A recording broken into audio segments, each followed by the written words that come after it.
Hello. This is problem for the collection of 50 challenging problems in introductory dynamics. I apologize for the delay in preparing this one. What I have here is this pin is essentially traveling along this slot, and same time it is also on this bar or on this link. So although this link travels or goes back and forth or rotates clockwise and counterclockwise, this pin B is always on this slot. And then the question is determine the acceleration of pin B. So the first step, as we just started, is to analyze the geometry of motion. And the geometry of motion dictates how we can choose, for example, as our first step, how we can choose our best coordinate system. Because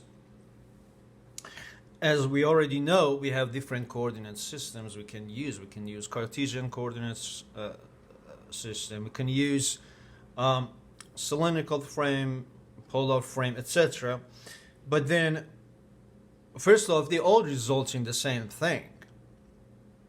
So if you have a problem to solve it using two different frames, and it's a good practice to always do that, and you got two different results, meaning that, for example, one parameter that you can compare into frame is the magnitude of acceleration. If the magnitude of acceleration was different, then you've done something wrong. So the first step is to choose your frame.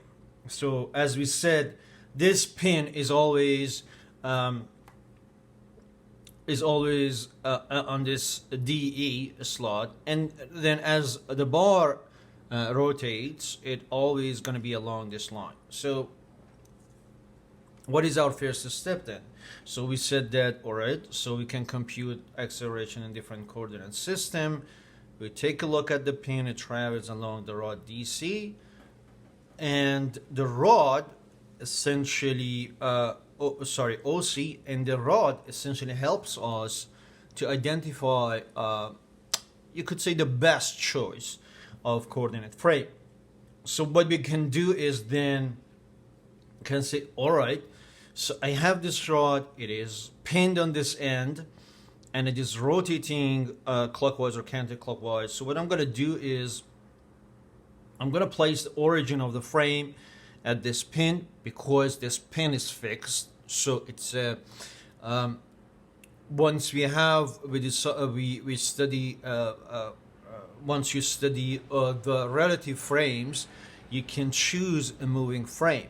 But for simple problems, the best idea is to always have a fixed frame, and that's all you need. So a fixed frame is attached to a fixed point. So our frame is attached to the point O. And then, so if you look at this figure here, O to B, let's call it R. We know that as OC rotates, this R, which is the distance from O to B, changes, right? Because this pin is free, right? This pin is free. So, all right, so if we ask you, all right, so why this distance changes, what would you say? You say that, all right, it changes because B is limited to move along DE. So it's free along this slot, and it's free to go up, back and forth, but its motion is limited to this slot.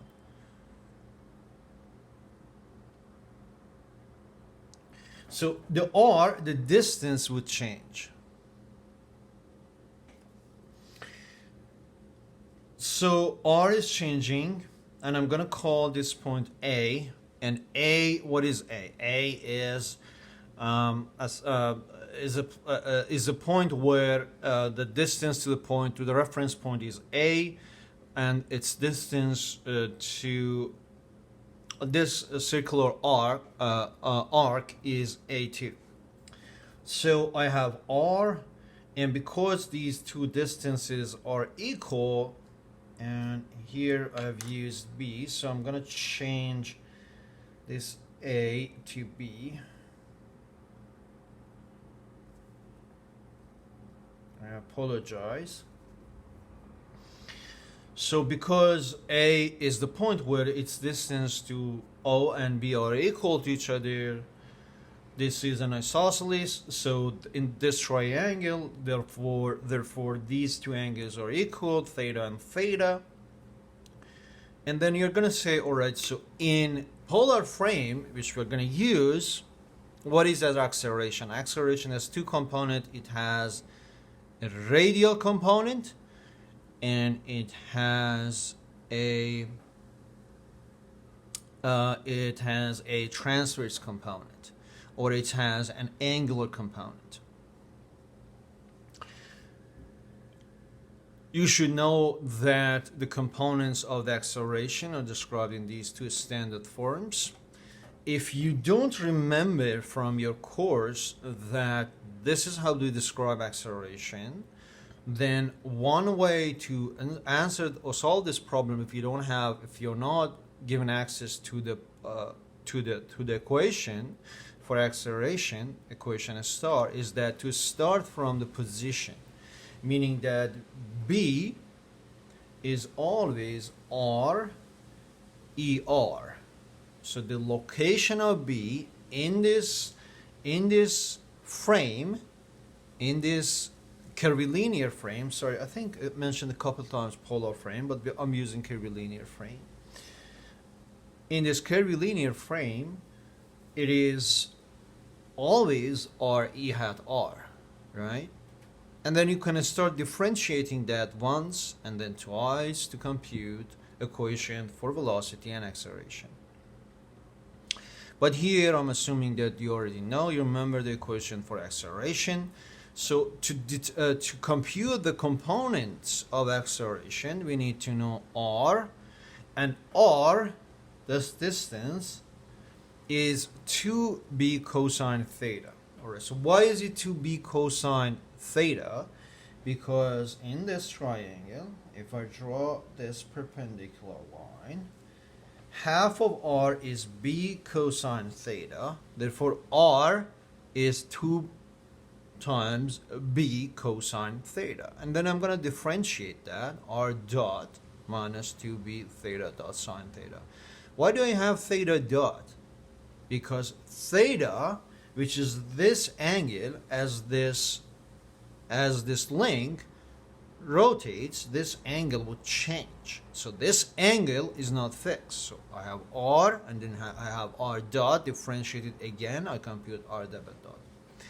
This angle changes, theta, but b is constant, right? B determines the position of A. So B is fixed. So I have r dot, r double dot. So all we need to do is to substitute these relationship into these two equations to compute the radial and transverse component of acceleration. Once we have that, how can we compute the magnitude of acceleration? We can simply square, because these are the components of this vector. We can square each component, add them together, and compute the root square of this term. Now the question you might be also asked, to what direction AB points for any vector, including this vector. It is a vector in plane. We can simply compute the tan inverse of A theta over AR. And A theta over AR is itself tan theta. Do you see where it comes from? So if you go back to this figure again, You can, for example, if it is hard for you to see, you can continue this line and see that this angle, which is equal to theta, is tan theta. So a theta pointing in this direction, and AR which points in this direction. So a theta over AR is tan theta, right? So which gives you this simple relationship between alpha and theta. So the acceleration points in along this line, right? All right. So, and then I just answered this question. What if you don't remember star? I said we can start with the position of B, which is always R E hat R. So which is always R E hat R. We can call this the locate R of B. And then you can differentiate this once and twice to compute velocity and acceleration. Alright, thanks for paying attention. If you had any questions, please email me.